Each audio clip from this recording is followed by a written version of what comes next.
Bienvenidos a su programa Entre Juristas, un espacio en el cual el Ilustre y Nacional Colegio de Abogados de México diserta sobre temas de interés jurídico.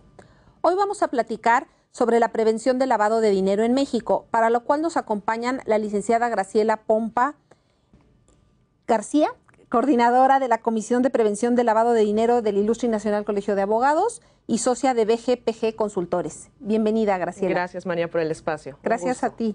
El licenciado Omar Torres López Lena, director general de Prevención de Operaciones con Recursos de Procedencia Ilícita A de la Comisión Nacional Bancaria y de Valores. Muchas gracias por la invitación. Gracias, Omar. Y el doctor Leopoldo Reyes Equiguas, rector de la Universidad Latina y miembro de la Comisión de Prevención del Lavado de Dinero del Ilustre y Nacional Colegio de Abogados de México. Gracias por la invitación. Gracias a los tres. Bueno, y para entrar en materia, Graciela, te pido que nos expliques por qué México adopta esta política de prevención del lavado de dinero y a través de qué entidades la regula. Claro que sí, María.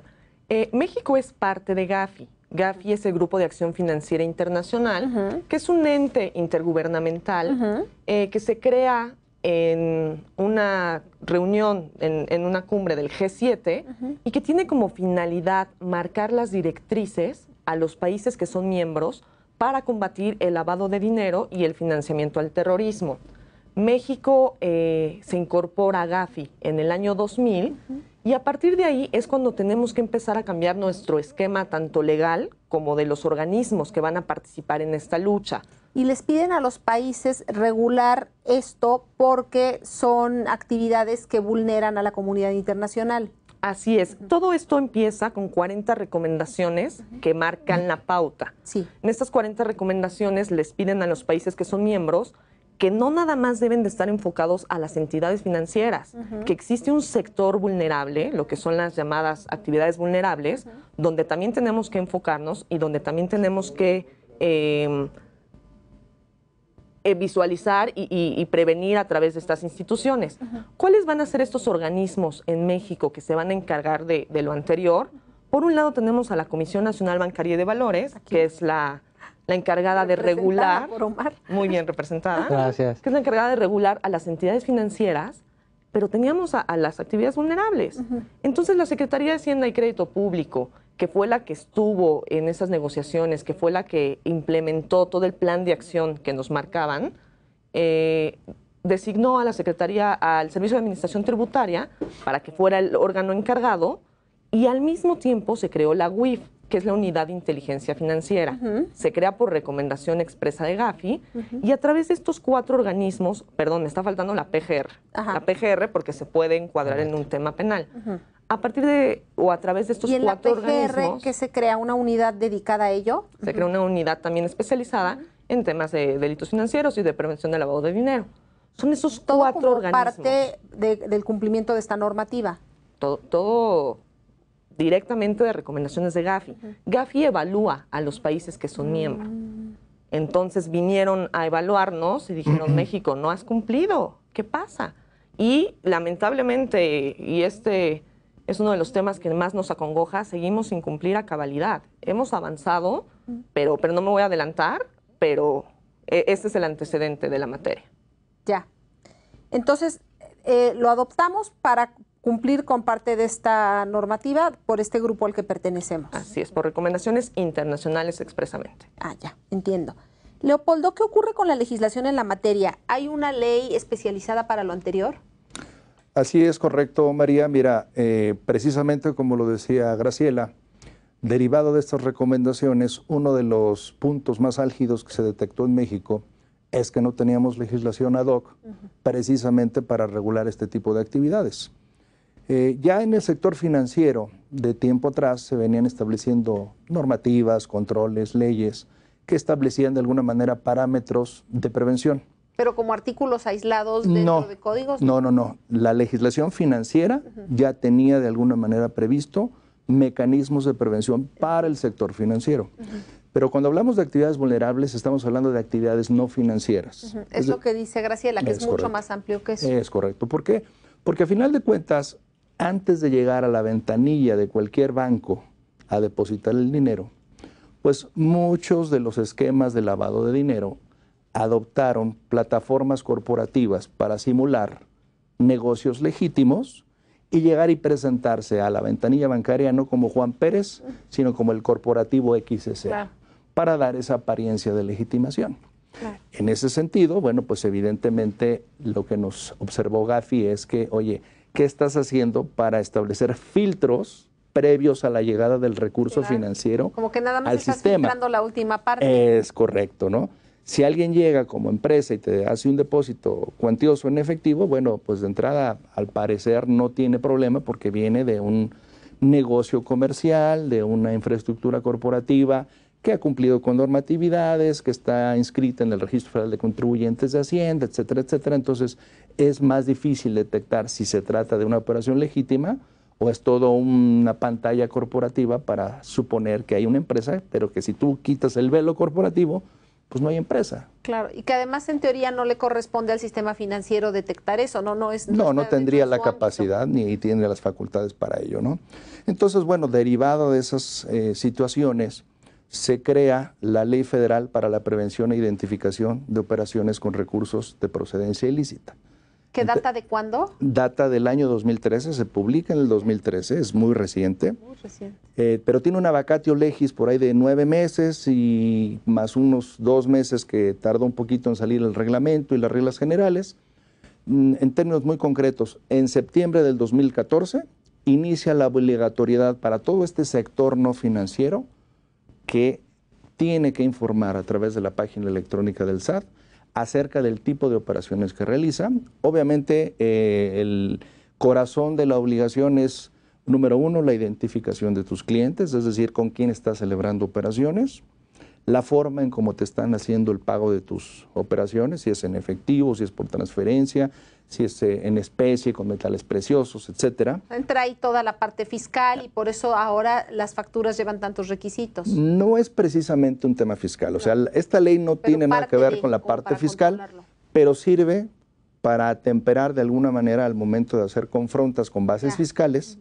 Si quien te está comprando, si quien está... Sí, efectivamente, ¿no?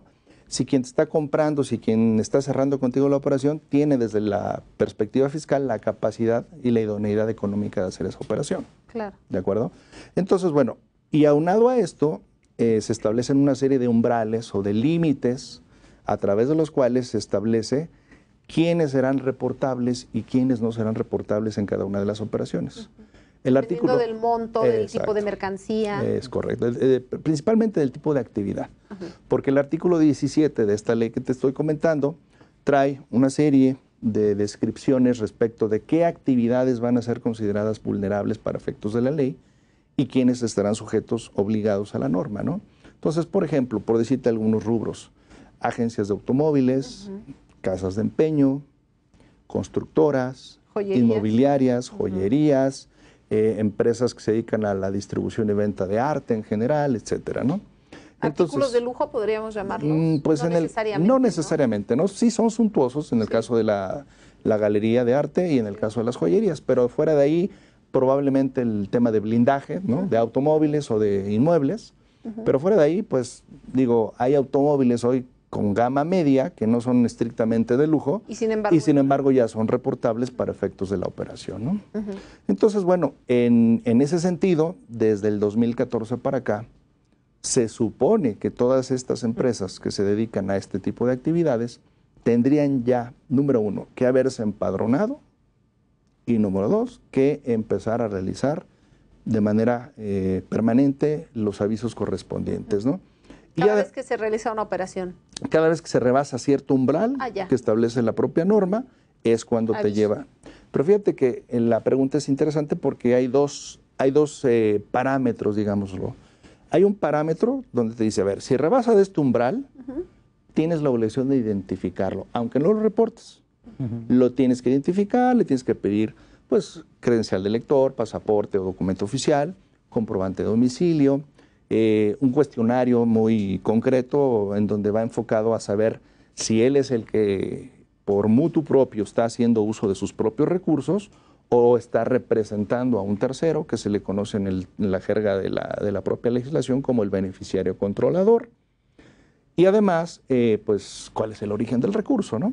Digo, obviamente, en términos comerciales no le vas a cuestionar a un cliente, oye, y el dinero con que me vas a pagar no proviene del crimen organizado, ¿verdad? Pero bueno, obviamente se le pide, por ejemplo, su constancia de inscripción al Registro Federal de Contribuyentes y presumimos que esa es la actividad por la cual está generando riqueza y con la cual está pagando, ¿no? Entonces, todo eso se tiene que guardar en un archivo electrónico. Lo debes de mantener ahí durante 5 años.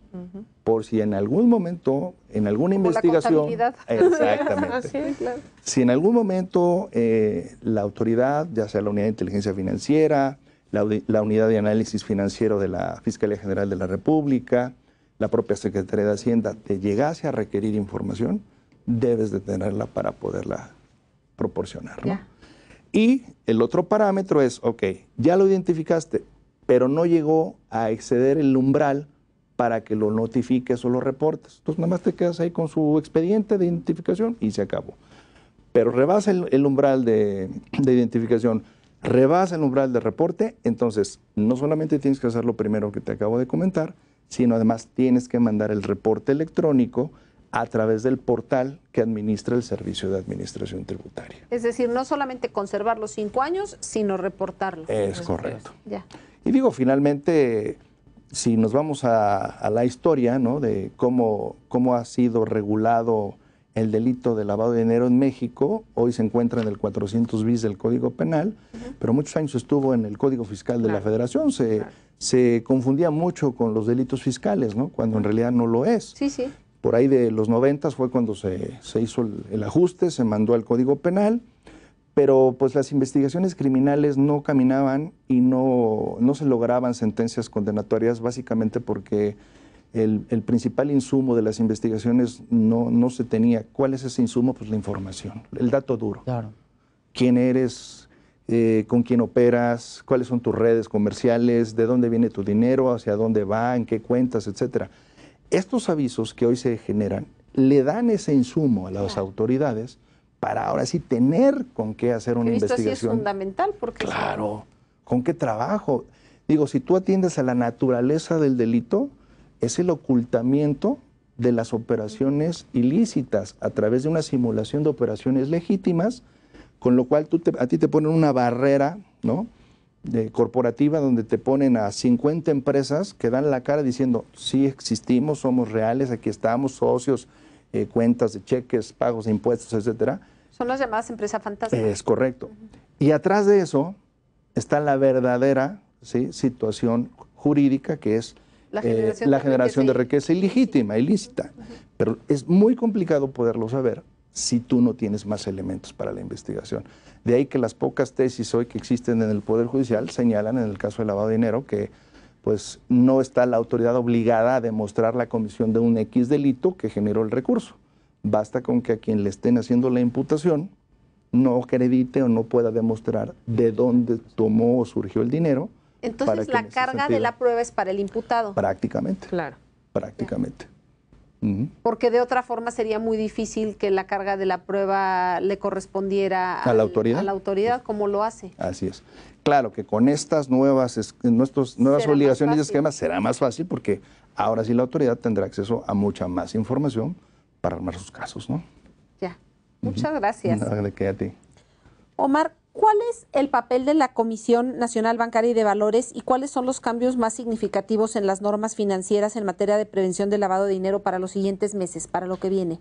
Sí, bueno, pues mira, de la Comisión Nacional Bancaria y de Valores básicamente realiza la supervisión o su supervisión en materia de prevención del lavado de dinero, pero de las entidades del sistema financiero. Sí. Digamos que la otra parte de la que hablaban y que no tiene tanto vínculo con las actividades vulnerables. Aquí estaremos hablando solo de entidades del sistema financiero. Para ello, la comisión tiene una vicepresidencia de supervisión de procesos preventivos, ese es el nombre, y ahí es donde se realiza toda esta actividad de supervisión que se hace a través de inspección y vigilancia. Esto es, realizamos visitas a todas las entidades del sistema financiero en sitio, mandamos a un equipo de inspectores en el cual revisamos el cumplimiento de todas las obligaciones en materia de prevención del lavado de dinero, pero en los bancos, en las casas de bolsa, en el sitio. ¿Y eso lo haces constantemente? Se hace a lo largo del año, se hace un programa anual de visitas. Para que les toque a todos. complicado porque... O sea, ¿no es una especie de auditoría? Es una auditoría en sitio sí, pero ya sabes aleatoria. Aleatoria. Lo interesante de este programa de visitas es que se realiza con base en riesgos. Gafi menciona que se debe realizar una supervisión con base en riesgo, con un enfoque basado en riesgo. ¿Y a qué me refiero con esto? A encaminar nuestros esfuerzos y digamos que todo lo que tenemos a nuestro alcance, las herramientas humanas, tecnológicas, para ponerlas en donde se está percibiendo mayor riesgo y de ahí tomar una serie de decisiones. De ahí que estas visitas aleatorias no puedan ser tan discrecionales, sino hay razones objetivas que nos llevan a tomar la decisión de ir a un lugar, a una entidad en relación a otra. Y esto es en riesgo. Y el riesgo pues son diferentes factores para tomarlo en consideración. Las entidades evidentemente no saben que vamos a ir a visitarlos, pero bueno, tiene una razón detrás el que estemos yendo a una visita. Ojalá pudiéramos ir a visitar a todas. La realidad es que son alrededor de 4.500 entidades en el sistema financiero. Entonces resulta complicado, pero por eso tenemos este tipo de programas que evidentemente tienen un enfoque alineado a lo que dice Gafi. Y por otro lado, a los que no vamos a visitar, realizamos una supervisión desde las oficinas a través de monitoreo y viendo cómo envían sus reportes, por así decirlo, sus manuales. Recibimos toda la información de ellos a través de un sistema. Hemos eliminado mucho el papel, hemos dado algunos pasos hacia adelante con cuestiones administrativas. Como bien decían, en el sistema financiero ya tenemos una inercia de cumplimiento en prevención de lavado de dinero. Porque además es una legislación anterior a esta. Es una legislación anterior y las prácticas y las prácticas dentro del sistema financiero ya tienen cierta antigüedad, ya están más arraigadas, ya no tenemos tanto esta curva de aprendizaje como lo sucede ahorita, como sucede con las actividades vulnerables, como decían con los joyeros, que para ellos es todo un régimen novedoso, que lo están percibiendo como una carga adicional, cuando debiera verse esto como un régimen preventivo, como si fuera contar con extintor o con una salida de emergencia, el cual me protege de que yo no vaya a ser utilizado en un momento dado para lavar dinero. En el sistema financiero ya se tiene esta percepción y hemos avanzado en ese sentido. Y en esto participa la comisión en supervisar que todos tengan, digamos, esta salida de emergencia o ese extintor o estas medidas de prevención. Muchas gracias, Omar. Tengo que ir a un corte. Claro. Regresando, me platicas, por favor, qué viene. Con mucho gusto. ¿Sí? Gracias. No se vaya, por favor. Vamos a un corte brevemente. Estamos de regreso en su programa Entre Juristas. Los invito a contactarnos a través de nuestro correo electrónico y de nuestras redes sociales. En Twitter y Facebook como Canal Judicial y en la cuenta de YouTube del Ilustre y Nacional Colegio de Abogados de México encuentra usted todos los programas que se han ido grabando. Nos interesa conocer su opinión y escuchar sus sugerencias. Omar, antes de irnos a corte nos platicabas qué hace la Comisión Nacional Bancaria y de Valores al respecto y te pedía que ahora nos dijeras qué viene, qué legislación viene nueva. Sí, María. Con relación, retomando lo que comentábamos hace unos momentos de la evaluación de Gafi, Gafi digamos que es el órgano rector internacional en temas de prevención del lavado de dinero, vinieron hace algunos meses, 2 años, a evaluar a México y nos hicieron algunas observaciones y nos señalaron algunas áreas de oportunidad en las cuales tanto el sector financiero como el sector de las actividades vulnerables deben de completar o deben de iniciar trabajos tendientes para cumplir con esas recomendaciones.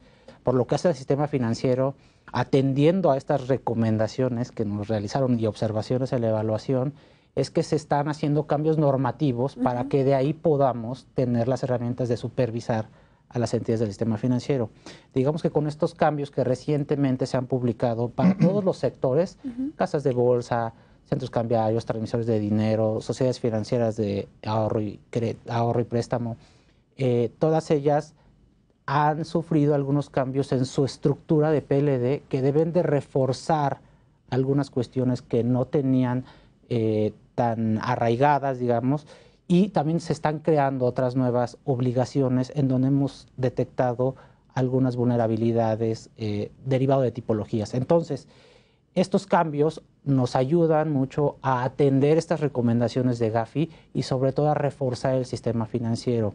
De ahí vendrán evidentemente la curva de aprendizaje, el ensayo, error, puesto que son situaciones que no de facto quedan, digamos, ejecutadas de una manera. Todas las entidades del sistema financiero tienden a hacer procesos para poder asimilar estos cambios. Y bueno, lo que se avecina es gran trabajo para la comisión, evidentemente, supervisar que se haya asimilado bien la norma y que se esté ejecutando correctamente y sobre todo migrar hacia un tema de capacitación, de constante capacitación. Al final, este fenómeno del lavado de dinero tiene muchas aristas y tiene muchas puertas de entrada que todos debemos de estar muy atentos. Y nuevas, siempre encuentra otras formas. Y ese dinamismo es el cual nos debe de tener a todos atentos y la capacitación constante es lo que nos va a ayudar a cerrar esas puertas. Como bien saben, la normativa no necesariamente puede ser tan rápida o puede reaccionar rápidamente hacia un fenómeno, pero la capacitación y evidentemente los que estamos inmersos en estas tareas, creo que se puede lograr. Una de las figuras, aprovecho para comentar, lo que nos han ayudado mucho en el sector financiero y que se está, creo, migrando como buena práctica hacia el resto de los sectores empresarial, en la iniciativa privada, es una certificación que emite la Comisión Nacional Bancaria de Valores, en la cual se constata o se certifica que a una fecha determinada una persona cuenta con el conocimiento y la habilidad para ser un especialista en prevención del lavado de dinero. ¿Esto en qué nos ayuda? En que no cualquier persona que dice tener esas habilidades desempeñe alguna función en algún lugar estratégico. Nos ayuda a que estemos hablando todos del mismo tema, claro, que entendamos los mismos riesgos y que así también podamos mitigarlos de una manera uniforme. Esto nos ha dado buenos resultados y creo que con las nuevas reformas y con estas buenas prácticas, pues estamos un poco avanzando hacia lo que Gafi nos ha estado pidiendo en las evaluaciones y evidentemente en las recomendaciones. Debe ser un trabajo en el que definitivamente no te aburres. No, definitivamente siempre, no. Siempre algo muy interesante, nuevo. Sí. Graciela, existe un programa de autorregulación para quienes desarrollan actividades vulnerables. ¿En qué consiste? Si me permites, quiero puntualizar antes, claro, y en ese sentido que han comentado, estamos en la presencia de una ley de carácter administrativo y de un tema híbrido. Tenemos un sector financiero, tenemos implicaciones penales, tenemos una responsabilidad o tenemos que cumplir con ciertos parámetros administrativos como son avisos, identificar al cliente y demás. Al ser esto un tema, si bien es nuevo y podría decirse novedoso, ¿qué pasó? Quienes son actividades vulnerables no sabían que tenían que cumplir con esta ley. Muchos de los sujetos obligados dicen, oye, mi contabilidad está perfecta, yo pago mis impuestos, ¿por qué me están multando? Es un supuesto que es aparte y que en 5 años no se había tomado con la debida importancia tanto de quienes son actividades vulnerables como de las propias autoridades involucradas. En este caso no es la comisión. El propio Servicio de Administración Tributaria, la Secretaría de Hacienda y Crédito Público y la propia PGR no tenían la infraestructura para implementarla, porque se hizo por recomendación internacional, pero ¿cómo lo ejecutas? No pasaba nada. Entonces, en la Ley de Ingresos de la Federación para el año 2019, que entra en vigor el 1 de enero, se contempla en su artículo 14 transitorio un programa de autorregulación para quienes son actividades vulnerables. ¿Qué nos dice este programa de autorregulación? Que debes estar al día en tus obligaciones del 2019. Ojo, es una ley que traemos del 2013. Lo deja muy abierto y comenta, la autoridad, bueno, la Secretaría de Hacienda y Crédito Público tiene 60 días para emitir las reglas de cómo va a funcionar esto.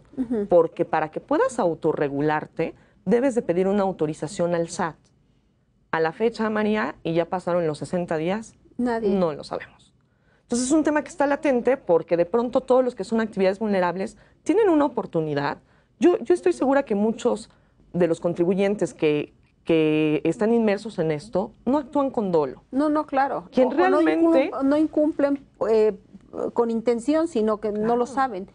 Oye, en ese tema, a nuestro auditorio, ¿Cómo pueden enterarse si la actividad que desarrollan entra dentro del rubro de las vulnerables? Hay que conocer las 16 actividades vulnerables que nos enlista el artículo 17. De la Ley de Prevención del Lavado de Dinero. Ley Federal PIORPI, como se conoce, o Ley Antilavado. Muy bien, esa la pueden buscar en la web de la Cámara de Diputados, Sí, ¿no? sí, desde luego. Y ya hay muchas presentaciones, ya hay muchas situaciones prácticas, inmobiliarias, agencias de coche, joyeros, servicios profesionales independientes, María. Es bien importante este tema porque cualquiera que prestemos un servicio profesional de manera independiente, somos sujetos obligados. Y estoy segura que muchos no lo conocen y no están cumpliendo. Seguro. Entonces, y también es muy importante conocer cómo van a venir estas reglas, cómo va a venir esta autorregulación. Creo que viene con un tinte cortón y cuenta nueva, porque no teníamos ni la capacidad de autoridades ni lo sabíamos hacer. Sin embargo, me preocupa porque tienes que estar empadronado, o sea, tienes que decirle a la autoridad, yo me dedico a esto, y no lo vayan a tomar a mal. O sea, creo que estamos en un momento donde podemos cambiar ese paradigma, donde el contribuyente, a través de buenas prácticas, puede ver esto como un tema de prevención, no como un tema de carga administrativa adicional. Y en este caso, ¿quién es la autoridad? Si me quiero ir a dar de alta para entrar dentro de este sistema de autorregulación. Te das de alta en el portal antilavado de la Secretaría del Servicio de Administración Tributaria. Para darte de alta debe de ser con tu fiel, que debe de estar al día, y mes con mes das avisos antes del 17 del siguiente mes. Ojo, también por este tema de los avisos, se piensa que es un tema de contadores, porque uno piensa, un aviso en el SAT antes del 17, impuestos. Claro, es el contador. Página del SAT. Sí, claro. Y no es un tema exclusivamente contadores. No estamos peleados, es un tema que se debe trabajar en conjunto y quien que lo trabaje sepa lo que está haciendo. En conjunto con un fiscalista. En conjunto con un fiscalista, con un corporativista. Es un tema de gobierno corporativo que incluye varios aspectos. Ya. Porque así como para las entidades financieras sí existe un oficial de cumplimiento, aquí no. Aquí designas a un encargado del cumplimiento y generalmente designan al abogado o al contador. Y ni siquiera sabe las implicaciones que puede tener. Entonces es bien importante estar al día de este programa de autorregulación. Pero bien importante. Y está por publicarse, debería de ya estar publicado, que es lo peor de todo. Todos los días despierto pensando que ya va a estar como si fueran los Reyes Magos y aún no está. No. Entonces es muy importante estar al pendiente de este tema.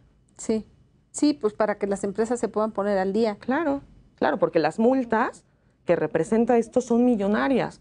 Comentábamos, una iglesia, por ejemplo, que es actividad vulnerable por recibir donativos, no por ser iglesia per se, sino por recibir donativos, la multaron en noviembre del año pasado con 19 millones de pesos. No, bueno, qué absurdo.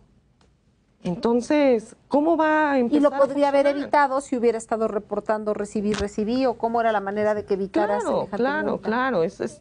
Repito, es todo un tema de gobierno corporativo, conocer a quién me está dando el dinero, cómo lo tengo que reportar. Es un tema que va más allá, es un tema completo que no lo puede ver una persona que no sabe de la materia. Tú le preguntas a un fiscalista y él va a ver las implicaciones fiscales, más no este tipo de situaciones. ¿Y hay especialistas ya en esto, en lavado de dinero? Pues estamos fortaleciendo, estamos arrancando. Yo llevo ya varios años llevando este tema aquí en México. En entidades financieras lo creo y lo veo bien, pero para la gama de las actividades financieras somos pocos. Estamos apenas en pañales. Estamos en pañales. Ojo, nada más quiero comentar rapidísimo. Este programa de autorregulación contempla la condonación de multas. Ojo, si te ponen una multa en esta materia, es un crédito fiscal. Existe la posibilidad de que te condonen las multas o de que te perdonen todo el incumplimiento. Es por eso la importancia de estar muy pendientes de este programa de autorregulación. Ya. Avísanos, por favor. Con todo gusto. Con todo cuanto gusto. se publique. Leopoldo, también existe una propuesta de reforma a la conocida ley antilavado. Es ¿De correcto. qué se trata? Mira, María, precisamente en estos días ya se está discutiendo en el Senado. El partido Morena fue quien hizo la iniciativa, presentó la iniciativa en el Senado. Y bueno, retoma de alguna manera, como decía Omar, muchos de los puntos álgidos o áreas de oportunidad que observó Gafi en la última visita. Podremos destacar 3 o 4 puntos que son muy interesantes. Por ejemplo, la tendencia global establece que las prevenciones para este tipo de delitos no solamente tienen que estar enfocadas a cuestiones de lavado de dinero, sino también para prevenir el financiamiento del terrorismo. Era un tema que no estaba contemplado en la norma. Ya el objeto de la ley se amplía y se establece que ya no solamente se va a establecer un esquema de prevención para mantener nuestros sistemas financieros al margen de todo este dinero ilegítimo, sino que también se van a establecer ya programas muy puntuales precisamente para la prevención del financiamiento del terrorismo. Muchos podrían preguntarse, bueno, pero hay terroristas en México, ¿no? Digo, aunque la inteligencia a nivel de seguridad nacional en nuestro país no ha detectado células terroristas de manera muy consistente, pues por la posición geográfica que guarda nuestro país respecto del país del norte, la porosidad que tiene nuestra frontera también nos hace muy proclives eventualmente a que se trate o se intente de vincular alguna célula terrorista desde México hacia los Estados Unidos, ¿no? Entonces, viene ahí toda una serie de especificaciones de qué tenemos que hacer también para prevenir el financiamiento del terrorismo. Otro de los aspectos también muy interesantes es las obligaciones, es decir, en términos operativos, ¿cómo debo de entender el riesgo? Omar decía hace rato, hay que hacer una prevención con un enfoque en riesgos. Hoy en día la ley como la tenemos actualmente vigente, podría decir que es una ley muy plana. ¿Por qué? Porque basta con que tú llenes un formato electrónico, recabes los documentos y la información que te pide la propia ley, reporto, y es casi como mi salvoconducto de que a mí después no me digan que yo lavo dinero, yo cumplí con que la norma me establecía, ¿no? Entonces, lo que Gafi dice, a ver, no se trata simplemente de hacer un llenado de un formato electrónico, recabar 2 o 3 documentos y con eso estás previniendo el delito, no. Tienes que realmente conocer tu operación y darte cuenta si existe o no el riesgo de que tu economía a nivel empresarial, de que tus finanzas corporativas no sean contaminadas eventualmente con recursos de procedencia ilícita. Porque aquí también hay que hacer una aclaración importante y pertinente. El que tú no aparezcas enlistado en el artículo 17 de la ley de antilavado no quiere decir que no pueda ser utilizado, que tu negocio no pueda ser utilizado como plataforma para brincar el sistema financiero y hacer pasar dinero sucio como dinero limpio, ¿no? Claro. Entonces, aquí lo único que no te aplica como empresa es los reportes ni el guardar tal, pero por lo demás, claro que puede ser utilizado. Por supuesto. Y enfocándonos al concepto de riesgo, dice la nueva reforma o la reforma que viene a modificar algunos aspectos, que aclara, a ver, ¿qué es el riesgo para efectos de la prevención del lavado? Precisamente el que tú no tengas esos controles administrativos que te permitan conocer o identificar cuando alguien quiere utilizar tu plataforma corporativa como trampolín para llegar al sistema financiero y presentarse como una operación legítima, ¿no? Claro. ¿Cómo puedo yo determinar mi riesgo? Pues primero, ¿con quién estás trabajando?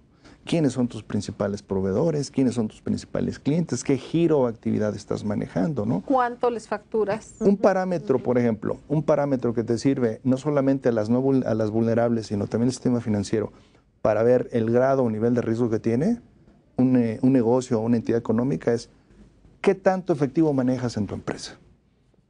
Si tu empresa tiene un alto manejo y fondeo de efectivo, necesariamente tienes que estar calificado como de alto riesgo. No quiere decir que estés haciendo algo malo per se. ¿Y qué se entiende por alto? ¿Hay algún límite mínimo? O sea, decir, no, lo que pasa es que, como decía Omar, son parámetros basados en estudios que establecen que ciertos giros o ciertas actividades tienen, vamos a decir, comportamientos atípicos. Ya hay un estudio de cómo son los patrones de cada una de las actividades económicas que están siendo objeto de estudio y dicen, oye, a ver, un negocio que se dedica, por ejemplo, no sé, a vender obras de arte, ¿no? ¿Sí? Se va a calificar de alto riesgo porque eventualmente recibía mucho efectivo, ¿verdad? La gente que enajenaba ese tipo de obras de arte son artistas que muchas veces ni siquiera están inscritos en el Registro Federal de Contribuyentes. Podríamos decir que es una generación espontánea de riqueza porque pues el arte es muy subjetivo, ¿no? Entonces algo que aparentemente no tiene mayor valor. Y la materia prima no es cara, ¿no? Es correcto, o no es tan cara. Entonces tú podrías hacer pasar una obra de arte como una maravilla que cuesta $1 millón, ¿no? Y funciona muy bien. Efectivamente, ¿no?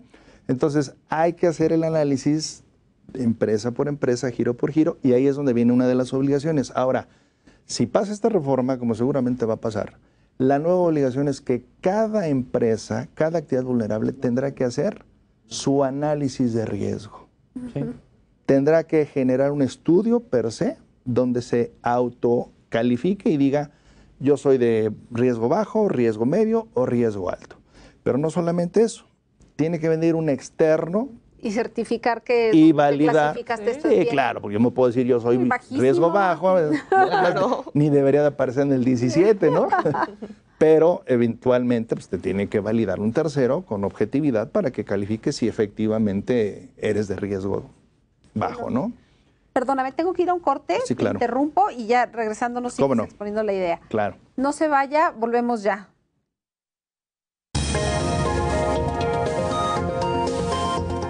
Estamos de regreso en su programa Entre Juristas platicando sobre la prevención del lavado de dinero en México. Antes de irnos a corte, Leopoldo nos exponía sobre la ley de antilavado. Sí, las reformas que se Las vienen, ¿no? reformas. Sí, entonces te decía, una de las obligaciones es que cada actividad vulnerable va a tener que hacerse una autoevaluación de riesgo y alguien lo va a tener que validar, ¿no? Sí, ahí nos quedamos. Otra de las obligaciones, se va a tener que sistematizar, es decir, se tienen que adecuar programas, sistemas informáticos para que se le pueda dar seguimiento a todas y cada una de las operaciones que celebran estas empresas. ¿Por qué? Porque hace rato te platicaba, ¿no? Que se tiene que llevar a cabo un conteo para ver en qué momento una operación puede rebasar ciertos umbrales y con ello identificar y en su caso reportar. Pero bueno, hay operaciones que son recurrentes, ¿no? Como por ejemplo el uso de tarjetas de crédito, ¿no? En donde tienes que ir haciendo acumulación de las operaciones hasta por 6 meses y si en algún momento se rebasa el umbral, en ese momento tienes que reportar. Entonces imagínate cuánto control administrativo se tiene que llevar por cada uno de los clientes. Entonces eso no se entendería si no es a través de un software especial, ¿no? O específico para ese tipo de controles. Entonces ya esta reforma trae la obligación de la implementación de ese tipo de esquemas informáticos. La crítica de algunos expertos es que prácticamente están queriendo homologar a las actividades vulnerables en temas de control a una entidad del sistema financiero, porque pues prácticamente eso es lo que hacen los sistemas financieros, ¿no? El sistema financiero. Todas sus entidades pues, tienen controles administrativos, informáticos, jurídicos, etcétera, ¿no? Y implica muchísima carga, al final, ¿no? Pues digamos que la inversión, ¿no? La inversión inicial porque tienes que contratar personal, tienes que comprar el software, tienes que capacitar, etcétera, etcétera. Pero también si lo vemos, como decía Omar, desde la perspectiva de que, oye, ¿qué prefieres? ¿Hacer el esfuerzo para invertir y mantener impoluto tu manejo financiero como empresa? O, como decía Graciela hace rato, que de repente te llega una multa de 19 millones de pesos. Que te quiebra. Porque no hiciste lo que te está pidiendo la ley y pues se acabó el negocio, ¿no? Claro. ¿Verdad? Ahora, otra de las reformas también bien interesantes que vienen en esta iniciativa es el que se va a considerar a la Unidad de Inteligencia Financiera, ¿sí? Y a la Secretaría de Hacienda como miembros del Consejo Nacional de Seguridad. El Consejo Nacional de Seguridad es pues, un organismo que regula todos los riesgos que pueden estar generándole inestabilidad al Estado, ¿no? Entonces, bueno, ya no estás hablando ni siquiera de pues, el interés público, estás hablando de un interés superior, que es la existencia y la permanencia del Estado per se y sus instituciones, ¿no? Claro. Si nosotros leemos con detenimiento el artículo 1 de esta ley para prevenir e identificar operaciones con recursos de procedencia ilícita, lo que te advierte es que lo que se está buscando, además de que el particular no se vea involucrado en temas de lavado de dinero, es mantener en paz y a salvo las finanzas de todo nuestro sistema financiero, claro, ¿no? Del país. Entonces, pues no estamos hablando de cosa menor. Si el sistema financiero se colapsa porque se demuestra que hay cualquier cantidad de dinero sucio involucrado, pues imagínate, ¿no? No, me gustó mucho lo que dijiste. En última instancia se trata de la supervivencia del Estado. Es correcto. Claro. Así es. Entonces, con esto, ¿qué sucede? Que se abre una serie de situaciones jurídicas en donde siempre, evidentemente, velando por los derechos fundamentales, habrá mecanismos y protocolos que podrán implementar tanto la Unidad de Inteligencia Financiera como Secretaría de Hacienda, como Fiscalía General de la República, para, por ejemplo, aseguramiento de bienes de manera fast track, ¿no? A lo mejor te estoy hablando de intervenir comunicaciones, pero de una manera mucho más ágil a que si se tratara de un juicio convencional. Claro. Claro, siempre se velará por los derechos fundamentales. Sí, sí, sí. Pero dándole mayores herramientas. Sin vulnerar garantías exacto, individuales. en términos procesales a estos órganos de investigación, ¿no? Entonces es un tema... Es que es la única manera de que funcione, claro, porque si no se vuelve... Si no le das dientes al sistema, difícilmente, ¿no? O si es tan lento. Sí. Claro.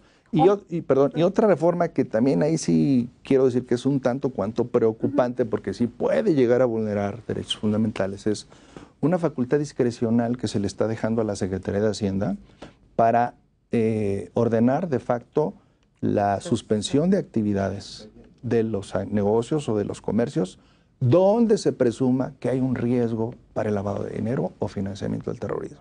Sí, ahí sí, como dices, o sea, si llega a vulnerar garantías individuales, pues va a proceder un amparo de inmediato y entonces ya se vuelve difícil, ¿no? Pues sí, porque imagínate, si la autoridad simple y sencillamente dice yo presumo que hay riesgo de lavado de dinero y además como hay una investigación seguramente como debería de ser en una carpeta donde se tiene que guardar también secrecía, pues como que no te van a poder dar la fundamentación y motivación así tan abiertamente, entonces habrá que ver cómo lo maneja la autoridad. Exactamente, ¿no? Muchas gracias. No, ¿de qué? Omar, existe también una ley reciente de instituciones de tecnología financiera.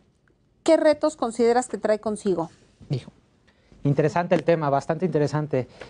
Justo hace un año, más o menos hace un año, salió publicada en el Diario Oficial la ley que todos conocen como la ley FinTech, en la cual México es pionero en esta legislación. Habrá que decirlo, que en América Latina no se cuenta con un antecedente de una legislación de este tipo. Y con esto se está abriendo el mercado del sistema financiero, evidentemente, para estas nuevas tecnologías o plataformas en las cuales realizan actividades del sistema financiero, pero de una manera totalmente electrónica, no personal, no presencial. Y esto pues va a dar origen a una proliferación, evidentemente, de nuevos jugadores en el sistema financiero, plataformas de fondeo colectivo, les llaman crowdfunding, los denominados activos virtuales. Y bueno, los retos que contrae o que conlleva esta ley, pues es básicamente el dinamismo que representa cada una de estas plataformas. Digamos que la actividad que ellos van a estar desempeñando pueden cambiar día a día, y la legislación evidentemente les da las bases para cómo operar en México. Sin embargo, las normas secundarias deben de ser sumamente flexibles y el supervisor también deberá tener ese panorama flexible, puesto que estarán cambiando, son plataformas y son nuevas maneras de hacer cosas en el sistema financiero, para lo cual las nuevas generaciones están evidentemente prefiriendo estas plataformas que el sistema financiero tradicional. Existen por ahí estadísticas muy evidentes de los millennials que acuden a una sucursal del banco, que realmente ya no van al banco. No, ¿qué es eso? Bajo ninguna circunstancia iría a una sucursal del banco, a una ventanilla. Ya lo entienden de otra manera, y evidentemente existen otras generaciones que sienten más seguridad y preferencia en ir a un banco. Entonces, esta nueva manera de hacer cosas o llevar a cabo el crédito o el financiamiento conlleva nuevos riesgos. Conlleva sobre todo los riesgos, claro. que al final sigue siendo el mismo riesgo, no conocer el origen de los fondos, si son ilícitos o son lícitos. Y ese es el verdadero reto, tanto del sistema financiero como de las actividades vulnerables. Es todo un reto, qué todo bárbaro. Un reto. Sobre todo porque existe una particularidad, que todos estamos muy acostumbrados a acudir en el sistema financiero a una entidad de tu preferencia, ya sea banco, casa de bolsa, caja de ahorro, lo que sea, pero de manera presencial, y ahí te realizan una serie de procesos de identificación, de conocimiento, Y de esta manera, con plataformas, no existe un inmueble, por así decirlo, o una sucursal. Todo se hace a través de una plataforma en línea, con una app en el teléfono, y ahí te identifican, ahí te realizan los procesos de conocimiento del cliente, lo cual resulta novedoso porque realmente te estás apoyando en tecnología. Y el reto es saber que quien está del otro lado del teléfono es quien dijo ser.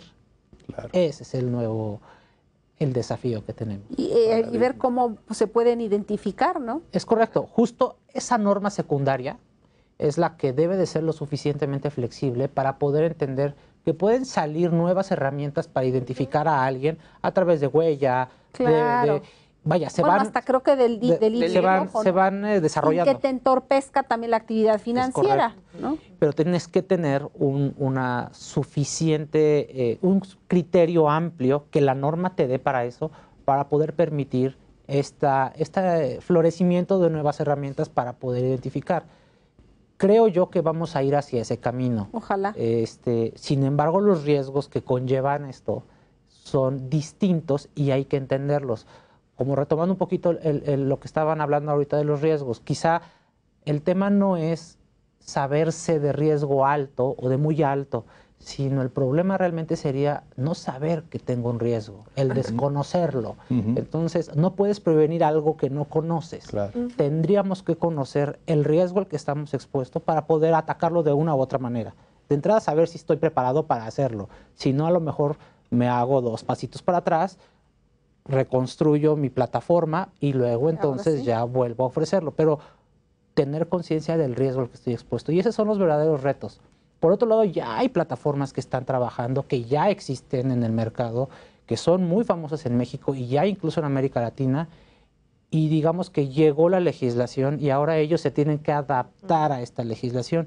Y ahí es donde están encontrando ciertas problemáticas porque antes no había, digamos, reglas en el partido. Y ahorita, ya con el partido iniciado para ellos, se le imponen las reglas y ellos están encontrando ciertas problemáticas que no van a ser obstáculo. No, pero que quizá prácticas que venían realizando no se vale o hay que ajustarlas. Y sobre todo que esto genera confianza en el consumidor o en el público. Lo que se busca realmente es la inclusión financiera, el evitar de una u otra manera el flujo de efectivo. Y estas plataformas ayudan. Claro. Ayudan a que la gente confíe en él. Que aquí tienes que justamente encontrar un balance entre este fomento y por otra parte que no incurras en una práctica ilegal. En una práctica ilegal. Balance complicado. Es muy complicado. Un debate diario en la comisión y con el sector financiero de, por un lado, existe una necesidad de la inclusión financiera, de lograrla, sí, y por otro lado, de prevenirlo. No entonces, lograr ese balance está complicado, pero se puede lograr. Seguramente. Sí. Graciela, además de esto, ¿qué retos consideras que tienen los abogados mexicanos en materia de prevención del lavado de dinero? ¿Y qué hace la comisión que tú coordinas en el colegio al respecto? Cuando vino Gafi a evaluarnos nuevamente, en su informe de evaluación mutua del 2018, advirtió que tanto abogados como contadores mexicanos desconocemos de la materia. Desconocemos de la materia, uno, porque en México la colegiación no es obligatoria, entonces no hay quien nos regule. Y dos, porque también hay muchos pseudoabogados y contadores que se empezaron a aprovechar de la materia. Querer vender manuales, querer vender todo este enfoque basado en riesgos. Y esa no es la finalidad. La finalidad debe de ser una protección, un amor a nuestro México en sistema bancario correcto, actividades correctas, gobierno corporativo correcto. Es por eso que en el Ilustre y Nacional Colegio de Abogados, en 2017, se creó esta comisión. ¿Qué estamos haciendo en esta comisión, querida María? Y tú no me dejarás mentir la ética que tiene nuestro colegio.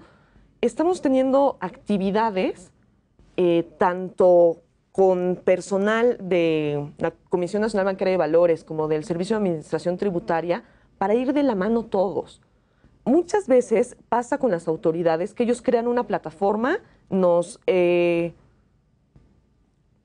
obligaciones o nos dan las pautas, pero ¿qué pasa para los que estamos de este lado? Oye, SAT, tu plataforma no sirve, Claro. no puedo llenarlo, no sé cómo le hago? hacerlo. ¿Y cuándo era? Claro. Y como Hay vuelvo a que lo capacitar mismo. y capacitar bien Claro. para evitar esta gente fraudulenta que se quiere aprovechar del tema. Claro, el tema de las actividades vulnerables, tú hablas al SAT, no saben quién guiarte, no saben cómo llevarte de la mano. Entonces nosotros estamos haciendo esta retroalimentación para los que son miembros de la comisión, tengamos el panorama completo, hagamos las cosas correctas y hagamos el cambio que realmente implica esta materia. Independientemente de eso, si alguien de nuestro auditorio no pertenece al colegio, puede informarse sobre estos desayunos o pláticas que haces y asistir, ¿no? Paga una cuota y asiste De sin hecho, lo problema. estamos haciendo abierto. Para difundir el tema. ¿Cómo se pueden enterar? A través de las redes del colegio. Gracias. La comisión, nuestra nueva página de internet, estamos subiendo nuestros eventos, Comisión de Prevención de Lavado de Dinero, ¿Sí? y vamos a estar informando máxime por el tema de la autorregulación, por el tema de la iniciativa de reforma y demás. Y así para muy rápido, a través del Twitter, por ejemplo, del Ilustre y Nacional Colegio de Abogados de México, ¿no? Claro, claro. Muy bien. Y se pueden hablar, se inscriben y listo, y pueden asistir. Sí, todos modos, yo estoy a la orden de todo tu auditorio. Muy bien, muchas gracias.